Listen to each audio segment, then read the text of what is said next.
So, kakatapos ko lang ulit kulit ang asawa ko.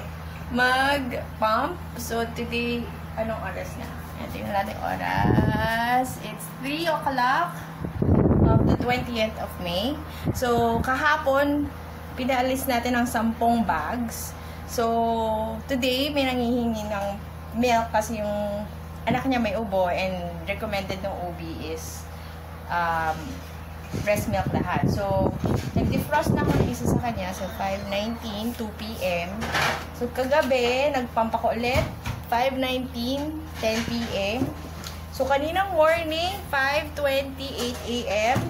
Kaninang 12 noon, 5:20, 12 noon.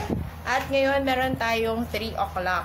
This is on top na breastfeed ako. Kalit niya, no? Ng 2 babies. Isang 23 months, isang 3 months. So, ituturo natin is paano ka mag-double or mag-triple ng milk supply mo to the point na kaya mong mag-donate at hindi magugutom pa rin yung mga anak mo. So, that's the idea. So, sa mga gusto matuto, Friday, 4 p.m. Okay? So, tag your friends.